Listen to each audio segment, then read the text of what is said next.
নমস্কার, Olympic YouTube চ্যানেলে শ্রীকৃষ্ণ লীলা পর্বে আপনাদের স্বাগত জানাই। আজকের পর্ব পুতনা বধের দ্বিতীয় পর্ব। পুতনা বধের প্রথম পর্বটি ডেসক্রিপশন বক্সে লিংক দেওয়া রয়েছে। আজকের পর্ব পুতনা বধ পার্ট 2। আসুন পর্বে প্রবেশ করি। পুতনা যখন শিশু শ্রীকৃষ্ণকে তার কোলে তুলে নিচ্ছিলেন, তখন রোহিণী এবং যশোদা উভয়ই সেখানে উপস্থিত ছিলেন। কিন্তু তারা তাকে নিষেধ করেননি, কেননা সে এত সুন্দর সজ্জায় ভূষিতা ছিল, আর তাছাড়া শ্রীকৃষ্ণের প্রতি সে যে বাৎসল্য স্নেহ প্রদর্শন করেছিল, তাতে তাদের মনে কোনো সন্দেহ স্থান পায়নি। তারা বুঝতে পারেননি যে সে একটা সুন্দর খাপে ঢাকা তলোয়ার।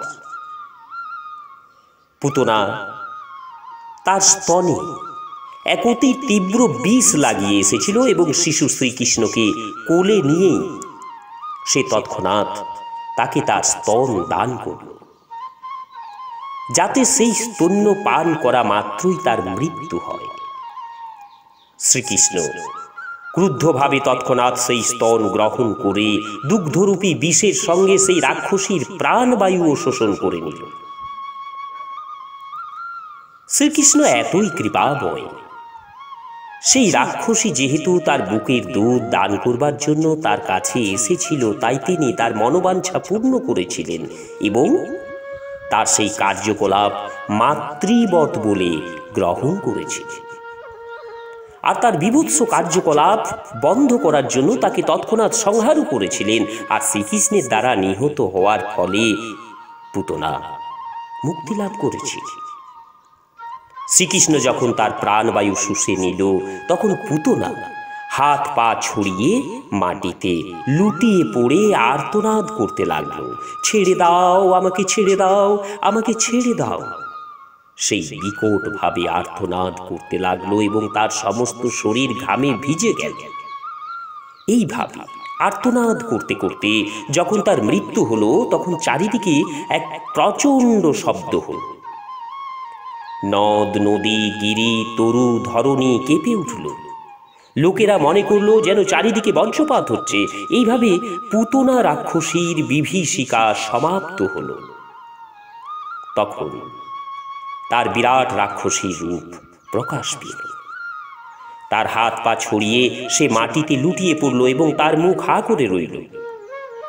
ইন্দ্রের বজ্রাঘাতে বৃত্তাসুরের যেভাবে পতন হয়েছিল, পুতনাও ঠিক সেইভাবে ভূপতিত হল।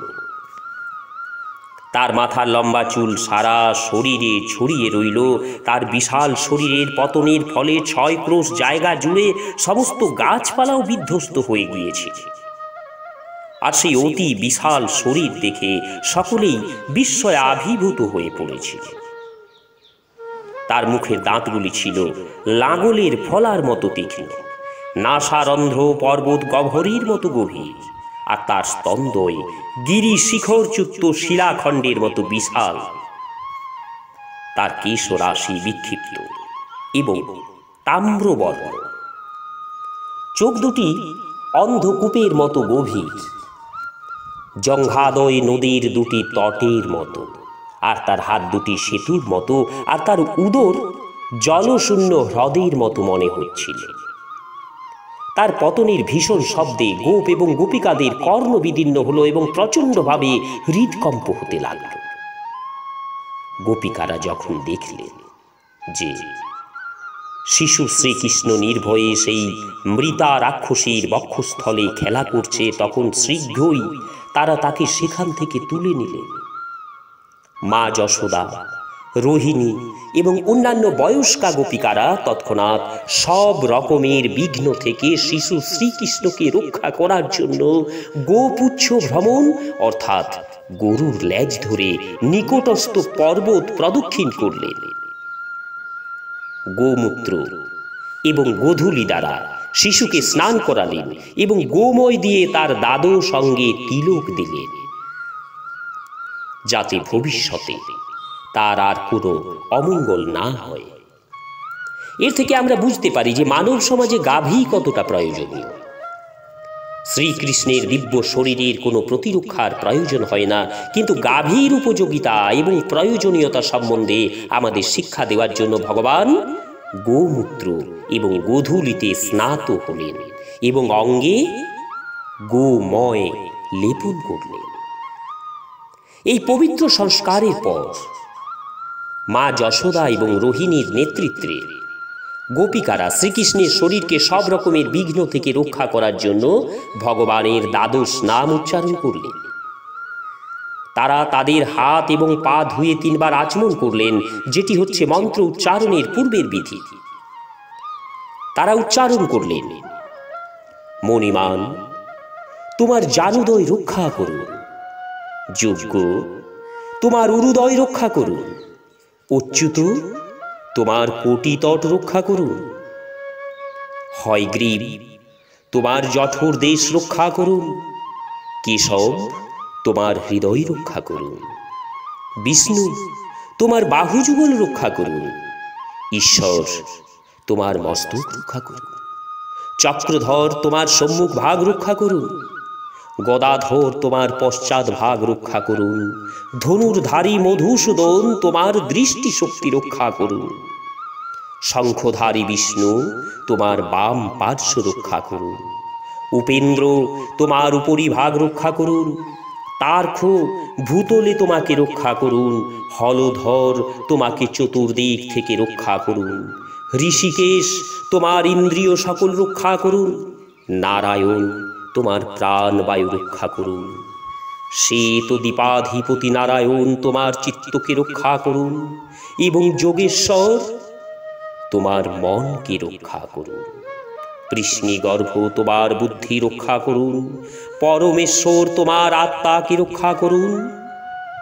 তুমি যখন খেলা করো তখন গোবিন্দ তোমাকে চারিদিক থেকে রক্ষা করুন, এবং যখন তুমি ঘুমিয়ে থাকো তখন মাধব তোমাকে রক্ষা করুন, গমনকালে বৈকুণ্ঠ তোমাকে পতন থেকে রক্ষা করুন, উপবেশনকালে শ্রীপতি তোমাকে রক্ষা করুন, ভোজন সময়ে যজ্ঞেশ্বর তোমাকে রক্ষা করুন। এইভাবে মা যশোদা শ্রীকৃষ্ণের বিভিন্ন অঙ্গ রক্ষা করবার জন্য বিষ্ণুর বিভিন্ন নাম কীর্তন করতে লাগলেন। মা যশোদার স্থির বিশ্বাস ছিল ডাকিনী, জাতুধানী, কুষ্মাণ্ড, যক্ষ, রাক্ষস, বিনায়ক, কোটরা, রেবতী, জ্যেষ্ঠা, পুতনা, মাতৃকা, উন্মাদ প্রভৃতি ভূত প্রেত পিশাচীর প্রভাব থেকে শ্রীকৃষ্ণকে রক্ষা করতে হবে। এদের প্রভাবে মানুষ তাদের অস্তিত্বের কথা ভুলে যায়। এরা প্রাণবায়ু এবং ইন্দ্রিয়ের উপর উৎপাত করে, ফলে মানুষের উন্মাদতা লাভ হয়ে যায়। কখনো এরা স্বপ্নেও উৎপাত করে, মহা উৎপাতের সৃষ্টি করে। কখনো এরা বৃদ্ধা স্ত্রীলোকের রূপে এসে শিশুদের রক্তপান করে, কিন্তু যেখানে ভগবানের নাম কীর্তন হয় সেখানে তারা থাকতে পারে না। গাভী এবং ভগবানের নামের মাহাত্ম্য এবং বৈদিক নির্দেশ সম্বন্ধে মা যশোদার পূর্ণ বিশ্বাস ছিল। তাই তিনি তার শিশুপুত্র শ্রীকৃষ্ণকে রক্ষা করবার জন্য সম্পূর্ণভাবে গাভীর উপর নির্ভর করেছিলেন এবং বিষ্ণুর নামের আশ্রয় গ্রহণ করেছিলেন। তিনি বিষ্ণুর দিব্য নামসমূহ কীর্তন করেছিলেন যাতে তিনি তার শিশুপুত্রটিকে রক্ষা করেন। বৈদিক সংস্কৃতি অনাদিকাল থেকে গো রক্ষা এবং ভগবানের নাম কীর্তনের সুযোগ গ্রহণ করে আসছে। যারা বৈদিক প্রথা অনুসরণ করে আসছেন, বিশেষ করে গৃহস্থরা, তারা তাদের বাড়িতে অন্ততপক্ষে 12টি গাভী পালন করে এবং শ্রী বিষ্ণুর আর্চা বিগ্রহের উপাসনা করে। বৃন্দাবনের বয়স্কা গোপিকারা শ্রীকৃষ্ণের প্রতি ভালোবাসায় এতই মগ্ন ছিলেন যে তাকে রক্ষা করার জন্য তারা আকুল হয়ে উঠেছিলেন। যদিও তার রক্ষার কোনো প্রয়োজন ছিল না, কেননা ইতিমধ্যেই তিনি নিজেকে রক্ষা করেছেন। তারা জানতেন না যে শ্রীকৃষ্ণই হচ্ছেন পরমেশ্বর ভগবান এবং এখন তিনি একটি শিশু রূপে তাদের সঙ্গে খেলা করছেন। শ্রীকৃষ্ণকে রক্ষা করার সমস্ত অনুষ্ঠানগুলি সম্পন্ন হলে পরে মা যশোদা শ্রীকৃষ্ণকে তার দুধ পান করার জন্য স্তন দান করলেন। বিষ্ণু মন্ত্র উচ্চারণ করার পর মা যশোদার মনে হলো যে তার শিশু সন্তানটি এখন সম্পূর্ণ নিরাপদ। ইতিমধ্যে যে সমস্ত গোপেরা রাজাকে কর দেওয়ার জন্য মথুরায় গিয়েছিলেন তারা ফিরে এসে পুতনার বিশাল শরীর দর্শন করে অত্যন্ত বিস্মিত হলেন। নন্দ মহারাজ বসুদেবীর ভবিষ্যৎবাণীর কথা স্মরণ করলেন এবং ভাবলেন তিনি নিশ্চয়ই একজন মহান ঋষি এবং যোগী। তা না হলে কি করে তিনি মথুরাতে থেকে ব্রজের এই উৎপাতের কথা বলতে পারলেন? তারপর ব্রজবাসীরা সেই রাক্ষসীর দেহ কুঠার দিয়ে টুকরো টুকরো করে কেটে পৃথক পৃথকভাবে দগ্ধ করলেন। তখন সুগন্ধযুক্ত ধূম্র উদ্গীরণ হচ্ছিল। শ্রীকৃষ্ণের দ্বারা হত হওয়ার ফলেই এই সুগন্ধযুক্ত ধূম্র উদ্গীরণ হচ্ছিল। এর থেকে বোঝা যায় যে পুতনা তার সমস্ত পাপ থেকে মুক্ত হয়ে দিব্য শরীর লাভ করেছিল। পরমেশ্বর ভগবান যে পরম মঙ্গলময় তা এর থেকে বোঝা যায়। পুতনা এসেছিল শ্রীকৃষ্ণকে হত্যা করবার জন্য, কিন্তু যেহেতু শ্রীকৃষ্ণ পুতনার স্তন্য পান করেছিলেন তাই পুতনা তার সমস্ত পাপ থেকে মুক্ত হয়েছিল এবং তার মৃতদেহটিও দিব্য ভাব লাভ করেছিল। তার একমাত্র কাজ ছিল শিশু হত্যা করা। সে ছিল রক্ত পায়নি, কিন্তু শ্রীকৃষ্ণের প্রতি বিদ্বেষযুক্ত হওয়া সত্ত্বেও সে মুক্তি লাভ করেছিল, কেননা সে শ্রীকৃষ্ণকে তার স্তন্য দান করেছিল। সুতরাং যারা বিশ্বাস এবং ভক্তি সহকারে পিতা ও মাতার মতো বাৎসল্য রসে ভগবানকে স্নেহ করেন তারা যে কত সৌভাগ্যশালী তা আমরা সহজেই অনুমান করতে পারি। শুদ্ধ ভক্ত সর্বদাই গভীর স্নেহ ভালোবাসা সহকারে শ্রীকৃষ্ণের সেবা করেন, কেননা তিনি জানেন যে শ্রীকৃষ্ণ হচ্ছেন পরমেশ্বর ভগবান, তিনি হচ্ছেন সমস্ত জীবের পরমাত্মা। তাই বলা যায় কেউ যদি ভগবানের সেবায় অল্প একটু ইচ্ছাও করে তাহলে তার যে লাভ হয় তা কল্পনারও অতীত।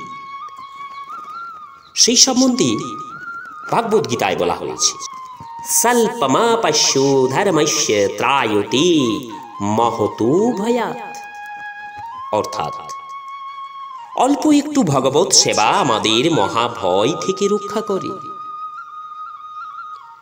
ভগবত ভক্তি এতই অপূর্ব যে জ্ঞাত সারে এবং অজ্ঞাত সারে যদি ভগবানের একটু সেবাও আমরা করে থাকি তার ফলে যে মহৎ লাভ হয় তা আমরা কল্পনাও করতে পারি না।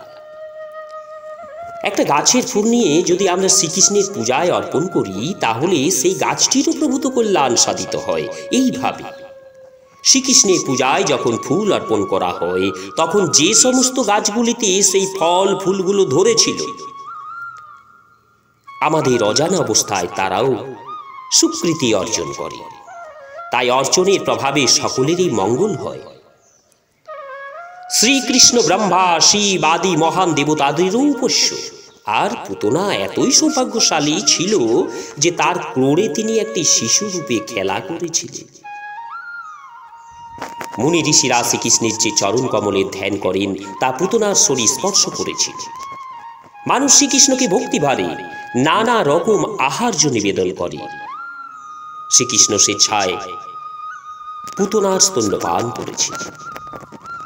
ভক্তরা তাই প্রার্থনা করেন বৈরী ভাবাপন্ন হয়ে শ্রীকৃষ্ণকে কিছু দান করার ফলে পুতনা যদি এরকমের সৌভাগ্য অর্জন করতে পারে তাহলে ভক্তি ভরে শ্রীকৃষ্ণের আরাধনা করলে কি লাভ হবে সেটা কি কল্পনা করা যায়? তাই শ্রীকৃষ্ণের প্রতি অহৈতুকী ভক্তিযুক্ত হওয়া উচিত। যদিও পুতনা ছিল রাক্ষসী তবুও সে পরমেশ্বর ভগবানের মাতৃপদ প্রাপ্ত হয়েছিল। এর থেকে বোঝা যায় যে সমস্ত গোপিকারা এবং গাভীরা শ্রীকৃষ্ণকে দুগ্ধ দান করেছিলেন তারা অবশ্যই অপ্রাকৃত জগতে প্রবিষ্ট হয়েছিলেন। মুক্তি থেকে শুরু করে আমাদের ইন্দ্রিয় গ্রাহ্য যা কিছু শ্রীকৃষ্ণ সে সমস্ত যে কাউকে দান করতে পারে। তাই শ্রীকৃষ্ণ যখন পুতনার স্তন্যপান করলেন তখন পুতনার মুক্তি সম্বন্ধে কোনো সন্দেহই থাকতে পারে না। তাই শ্রীকৃষ্ণের প্রতি অত্যন্ত অনুরক্ত গোপিকারা যে মুক্তি লাভ করেছিলেন সেই সম্বন্ধে সন্দেহ কি? যে সমস্ত গোপ গোপিকা এবং গাভী গভীর প্রীতি ও স্নেহ সহকারে শ্রীকৃষ্ণের সেবা করেছিলেন, তারা সকলেই জড় জগতের ক্লেশদায়ক অবস্থা থেকে মুক্ত হয়েছিলেন। পুতনার চিতায় আগুনের ধোঁয়ায় সুগন্ধ আঘ্রাণ করে ব্রজবাসীরা বিস্ময়ান্বিত হয়ে একে অপরকে জিজ্ঞাসা করতে লাগলেন, এই সৌরভ কোথা থেকে আসছে? অবশেষে তারা বুঝতে পারলেন যে এই সুবাস পুতনার দগ্ধ শরীর থেকে আসছে। তারা সকলে শ্রীকৃষ্ণকে প্রাণীর থেকে অধিক ভালোবাসতেন, তাই পুতনা বধের পর তারা শ্রীকৃষ্ণকে অশেষ আশীর্বাদ করলেন। পুতনাকে জ্বালাবার পর নন্দ মহারাজ ঘরে ফিরে এলেন এবং শিশু শ্রীকৃষ্ণকে তার কোলে বসিয়ে পুনঃ পুনঃ তার মস্তক আঘ্রাণ করতে লাগলেন। এইভাবে তিনি শ্রীকৃষ্ণের সুরক্ষা সম্বন্ধে আশ্বস্ত হলেন। শ্রীল সুখদেব গোস্বামী শ্রীকৃষ্ণের দ্বারা পুতনা বধ সংবাদ শ্রবণকারী সমস্ত শ্রোতাদের আশীর্বাদ করেছিলেন। যারা এই পুতনা বধের কাহিনীটি শ্রবণ করেন, সেই শ্রোতারা অবশ্যই গোবিন্দের শ্রীচরণাবিন্দে অহৈতুকী এবং অপ্রতিহতা ভক্তি লাভ করেন। নমস্কার, আজ এই পর্যন্তই।